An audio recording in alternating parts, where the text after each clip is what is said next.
रेवती और विक्रम सही सलामत अपने गांव पहुंचते हैं, जहां रेवती विक्रम से मिलने का वादा तो करती है पर आती नहीं। इसलिए खुद विक्रम बेचैनी में जंगल के अंदर उस गांव में पहुंच जाता है, जहां एक तांत्रिक से रेवती की शादी होने वाली होती है। पर इससे पहले कि रेवती की शादी होती, विक्रम उसे वहां से भगा कर ले जाता है और गुस्से में तपस्वी मृगांक उन दोनों को श्राप दे देते हैं। फिर आगे क्या होता है देखिए इस कहानी में। रेवती शादी छोड़कर विक्रम के साथ भाग तो निकली, लेकिन उन दोनों को तपस्वी मृगांक के श्राप का कोई अंदाजा नहीं था। ना ही उन्हें यह पता था कि उनकी जिंदगी आगे किस मोड़ पर जाने वाली है। विक्रम अपनी बड़ी हवेली पर रेवती को लेकर चला तो आता है, पर उसे वहां कोई थोड़ी भी जगह देने को तैयार नहीं था, क्योंकि विक्रम का खानदान सामोली में सबसे रईस खानदान था और उनकी नजर में रेवती मामूली सी जंगली लड़की थी। विक्रम के पिता तो उसकी शादी पड़ोस के गांव के ठाकुर की बेटी से करवाना चाहते थे, पर विक्रम घर का इकलौता वारिस था, इसलिए सबको उसकी मर्जी के आगे झुकना पड़ा। लेकिन फिर रेवती के लिए किसी का मन नहीं पिघला। रेवती भी बस विक्रम के बारे में सोचकर उस घर में रहने लगी कि कभी तो उसके लिए ससुराल वालों का मन पिघलेगा, पर ऐसा हुआ नहीं। उल्टे व्यापार का बहाना देकर उन्होंने विक्रम को रेवती से दूर शहर भेज दिया। विक्रम के जाते ही रेवती का उस हवेली में जीना मुहाल हो गया। सब तरह तरह से उसे परेशान करने लगे। रेवती चाहती तो एक ही पल में अपनी दैवीय शक्ति से उन्हें मजा चखा सकती थी, पर विक्रम की तरह वो भी उन्हें अपना परिवार मानती थी, इसलिए उसने वैसा कुछ भी नहीं किया, बस सहती गई। कई दिन बीत गए पर विक्रम लौट कर नहीं आया। एक रात हवेली के आंगन में कुछ अजीबोगरीब आवाजें आई, जैसे कोई काली शक्तियों को साधने के लिए हवन कर रहा हो। रेवती चुपके से कमरे से बाहर निकलती है और आंगन में झांकती है तो देखती है कि वहां वही तांत्रिक बैठा है जिससे उसकी शादी होने वाली थी, और उसके आगे एक वुडू और रेवती का बाल झाड़ने वाली कंघी भी रखी हुई थी। वो समझ गई थी कि ये काला जादू उसी के लिए किया जा रहा है, लेकिन ये सब समझने में उसने काफी देर कर दी, क्योंकि तब तक उस तांत्रिक ने रेवती की सभी शक्तियों पर काबू कर लिया था और अब उनका उद्देश्य रेवती को जान से मारना था, जिसमें उसके ससुराल वाले भी शामिल थे। रेवती तुरंत ही वहां से भाग निकली, जिस पर विक्रम का पिता कहता है, तांत्रिक क्या कर रहा है तू? वो जंगली तो भाग निकली, जल्दी कर, और मेरे बेटे को ये सब पता नहीं लगना चाहिए।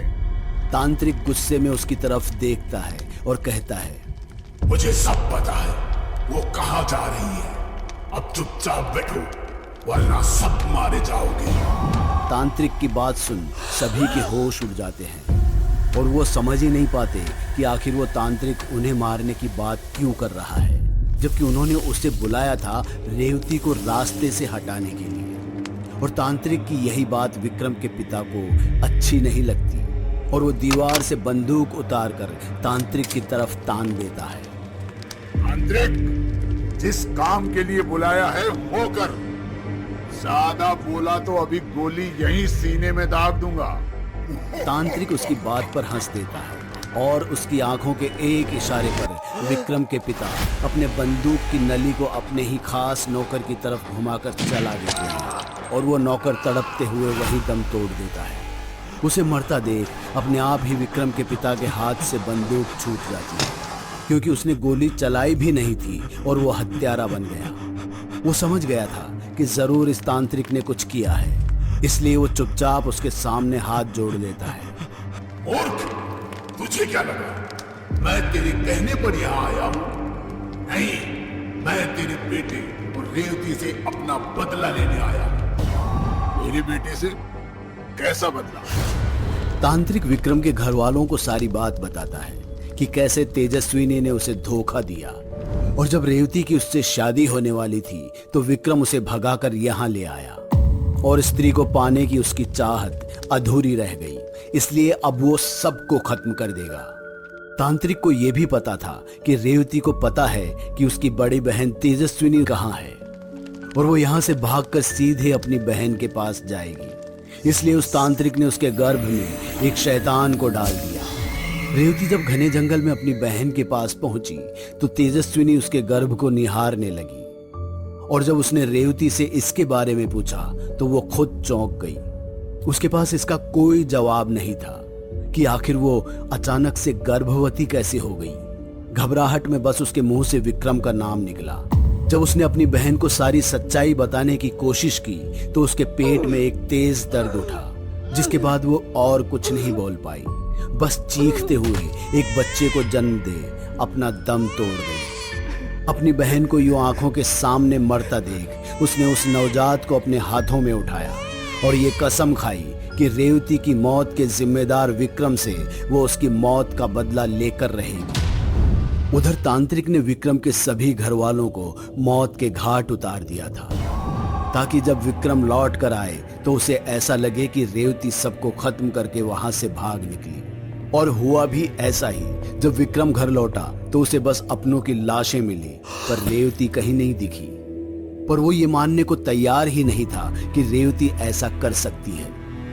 उसकी नजर में तो उसने रेवती को यूं भी खो दिया था जैसे अपने घर वालों को। इसलिए उन सभी का अंतिम संस्कार करने के बाद अपनी जान देने के लिए वो भी पहाड़ी से नदी में कूद गया। लेकिन विक्रम मरता कैसे? उसे तो अभी तपस्वी मृगांक के श्राप में झुलसना था। वो नदी में बहता हुआ काफी दूर एक बस्ती में जा पहुंचा, जहां रहने वाले लोगों ने उसे बचा लिया। विक्रम की आंख खुली तो उसने खुद को एक साधु के सामने पाया। मैं मर गया? नहीं, मैं तो जिंदा हूं। क्यों क्यों बच गया मैं जिंदा? आखिर क्यों? तुम मर नहीं सकते लड़के। जीने के लिए कुछ भी नहीं बचा। मुझे मर जाने देते तो अच्छा होता। तुम समझे नहीं, श्रापित हो तुम। ना अपनी इच्छा से मर सकते हो, ना ही तुम्हारी उम्र बढ़े।